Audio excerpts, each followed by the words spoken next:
ఇవాళ సబ్జెక్టు అల్లు అర్జున్ గురించి మాట్లాడాల్సిన అవసరం ఇప్పుడు ఈ పరిస్థితుల్లో వచ్చింది. మెగా కాంపౌండ్, మెగా ఫ్యామిలీ అంటే చిరంజీవి గారు ఎంత అణిగి ఉండారో, ఎదిగిన కొద్దీ అణిగి ఉన్నటువంటి మార్గదర్శకులు ఈ దేశంలో చిరంజీవి గారు.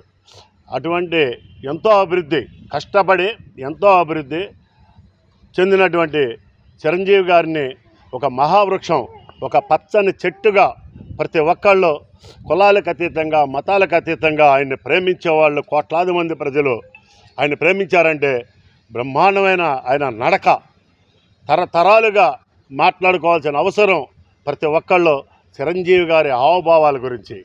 అలాగే చిరంజీవి గారితో పాటు ఆ కుటుంబంలో పవన్ కళ్యాణ్ గారు కూడా ఎక్కడ ఫైర్ అవుతున్నారంటే ఆయన ఒక అన్యాయం మీద ఫైర్ అయ్యారు. అంతేగాని అనవసరంగా ఏ వ్యక్తిని ఆయన నోటి నుంచి ఏ రోజున అనవసరమైన పదజాలం ఒక్కసారి కూడా రాలా. వాళ్ళిద్దరిని సమానం చేసుకుంటూ నాగబాబు గారు కూడా అలాగే ఎవరైనా పెచ్చవాగుడు వాగుతే కౌంటర్ వేస్తానికి నాగబాబు గారు వెన్నుదన్నుగా ఉన్నారు వీళ్ళిద్దరికి. ఇటువంటి ఫ్యామిలీని నుంచి వచ్చి నువ్వు నేర్చుకున్న సంస్కారం ఏమిటి అల్లు అర్జున్? నువ్వు నేర్చుకున్న సంస్కారం నిజంగా హీనమైపోయింది. మేమందరం ఎక్కడెక్కడి నుంచో మారుమూల ప్రజలు ఆయన చూసి మేము ఆయన అడుగుజాడల్లో నడవాలి, ఆయన హావభావాలు కావాలి, ఆయన విధానాలు కావాలని చెప్పేసి అందరం పాటించుకుంటూ పచ్చని మొక్కలు నాటుకుంటున్నాం, రక్తదానాలు చేస్తున్నాం. పుట్టినరోజు సందర్భంగా ఒక కేకులు కట్ చేయడమే కాదు, పేద ప్రజలకి లేకపోతే ఎక్కడ హాస్పిటల్స్లో కానీ ఎక్కడ అనాథలు ఉన్నారో, ఎక్కడ అమాయకులు ఉన్నారో వాళ్ళని ఆదుకోవడానికి వాళ్ళ పిలుపుని అందుకుని అభిమానులుగా ఈ రాష్ట్రంలో అత్యధికంగా తయారయ్యాం.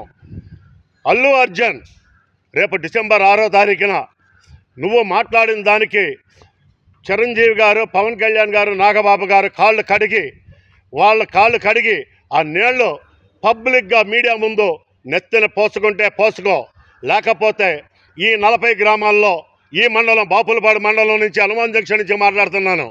ఈ 40 గ్రామాల్లో రేపు డిసెంబర్ 6వ తారీఖున నీ సినిమా రిలీజ్ చేయలేవు.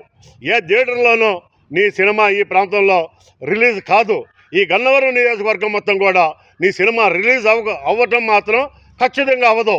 ఒక్క ఫ్లెక్సీ కట్టేవాడు ఉండడు. ఇది ఛాలెంజ్ చేసి చెప్తున్నాను. డిసెంబర్ 6వ తారీఖు ఈ లోపల నువ్వు మీడియా ముందు వాళ్ళ కాళ్ళు కడిగి ఆ నీళ్ళని నువ్వు నీ నెత్తలు జింపుకుంటే నీకు ప్రక్షాళన జరుగుద్ది. అప్పుడు కూడా సహించం. దాన్ని ఏ విధంగా మార్చుకోవాలో ఆ విధంగా మార్చుకోవడానికి ట్రై చేస్తాం. కానీ నువ్వు చేసిన తప్పు, చిరస్థాయిగా చేసిన తప్పు చేసేసావు.